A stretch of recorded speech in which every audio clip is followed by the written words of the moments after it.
So yeah, you sent this at 1 o'clock last night. I was sleeping. I was actually flipping my sleeping hours because I'm flying to Australia this week. So yeah, honestly, it was fantastic. It was very, very, very well spotted. Like it really was. I have to commend you on finding and looking at it and assessing it and find the pattern, because the pattern itself was beautiful. And you were spot on. It was right at the breakout point basically. So what I'm going to advise you to do is, in times like that, it's good to zoom out. I'm not sure exactly what was the price. Yeah, it started to move and it was just breaking the line, and you even didn't have your line on the very top, which meant it was even earlier. You're just breaking out above the white 100 on a 10-minute chart, so you were down here somewhere. Do you have a red 200? I don't see, you don't have a red 200 there. I would advise putting a red 200 on your chart, but that's just me. Red 200 is very important as well. And if you see price breaking the white and the red 200 there, well, you can start to take a long on that and see where you can go. You drew it pretty much tighter than what I have it there, which is okay. Sometimes it's totally okay to do that, to try and get that early entry.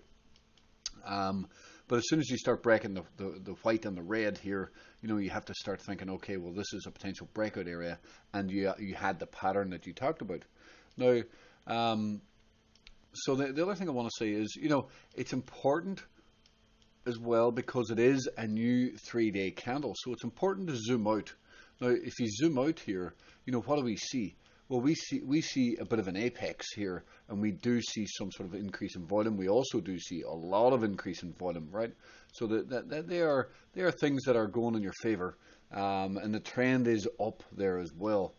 So once you get a doji, right, you get this consolidation here, and you get a stop hunt here of the lows, and then you get a doji. A doji is a sign of indecision. So that was 1 o'clock. That was 1 hour after you sent it at 1 o'clock. This was 1 hour, so you were right on all your thought process. It was 1 hour afterwards, after the new day had opened, I should say. So the new day had opened, which was a new 3-day candle, right? As you can see right here, it was a new 3-day candle right there, and it just started. So you got a small dip there, and it flipped green. You could have attempted that long there. It is up. Well, it was up 8%. It's now 7.7% up.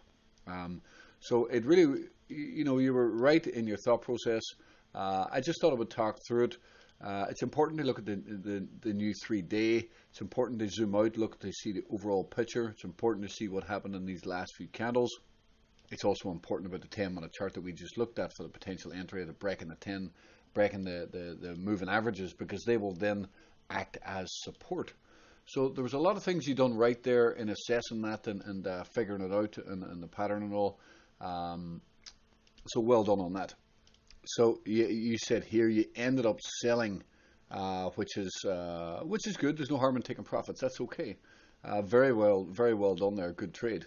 I've been calling for a bottom and arc. For watching it for the last couple of weeks, and the bottom and watched saying it was going to bounce really hard between 50 and 100%. I think it's already up 80% or something like that. I'm not sure exactly what it's up, but it's moving very, very well. Anyway, you bought some API3. You can average down. Let's have a look at it.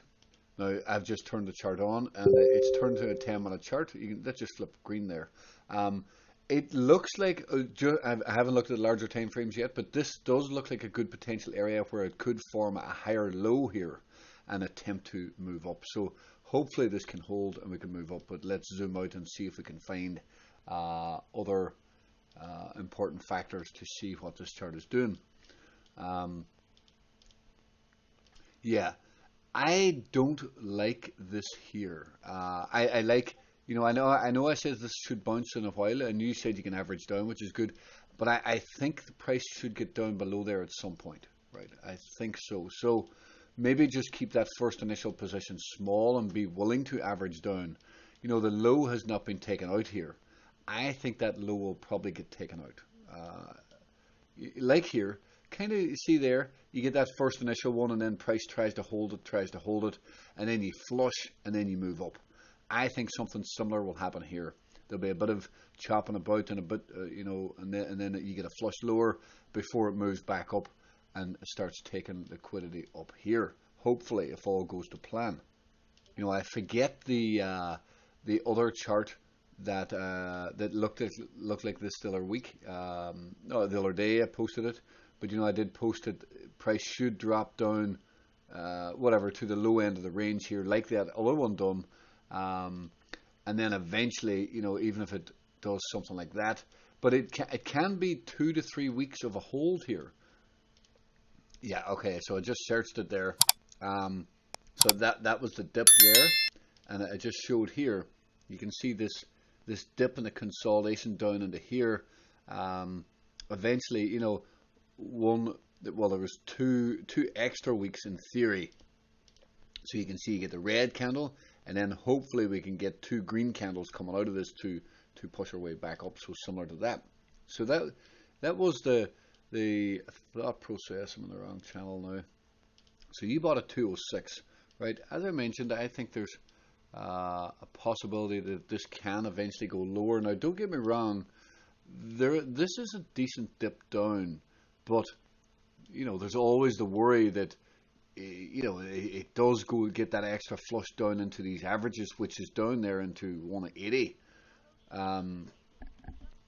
So you know, if there was another flush Monday, Tuesday, like this is a red week. Let me see the 2 week here, just to have a look at it. Yeah. I'll not lie. It's a difficult one because recently these have been kind of failing lower. But don't get me wrong. You know, these definitely can move their way up as long as we can hold strength. But when I see this, there is the worry that you know it does come down a bit lower. So I'm a little bit. I'm not going to say apprehensive about it, but I've seen some of those go lower recently, so I'm just going to say be careful, right? Be careful on it. Like the safe way to do this, you know, you're knife catching into the red candle here, which is okay if you want to catch the very lows, but like I'm looking across here, and this one comes to mind. See this big candle, and then the next candle. See the next weekly candle that even goes lower.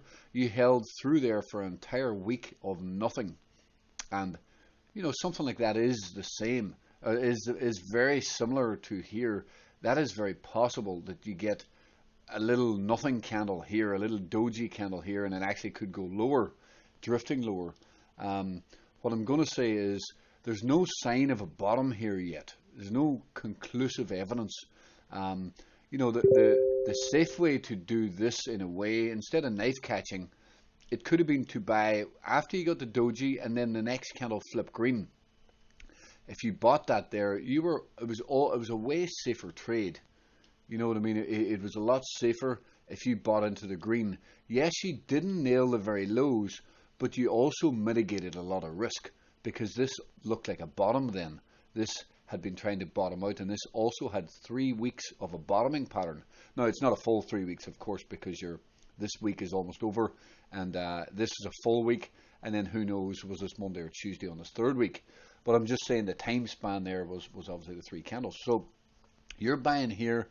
It is buying early, right? It is buying early. I know you said you're willing to average down, but do you want to hold through all that when nothing is probably going to happen? At least a new week, you know, might be a bit better. But once red, it's likely going to stay deep red, right? That's the, you know, there may be a small bounce up, but it is a knife catch. I'm just trying to elaborate that it's a knife catch, and if it develops here a little bit, you can still get in on board later on a safer position. My only worry is that what if it does this and has another red candle to the downside, right? Because there's no protection here. There's no like, okay, well, this is the low. Yes, I know you are willing to average in, but what if it does drop, 15% down into the moving averages, 10 or 15%, so that's all I'm saying. You may be a little bit early. There may need to be some development here a little bit instead of knife catching. So that's just something to think about. If you're willing to down cost average and hold a position for many weeks, well, okay. that might be that might still be okay. Also, the price should eventually come back up here, right? It should. Yes, it should. I'm not saying it shouldn't. Price should come back up here if you wait, but you may need, you may need a number of weeks for it to come back up. So that's all I'm saying. You could probably wait till later and get on board, and find a safer trade, or you can do it that way and down cost average into it.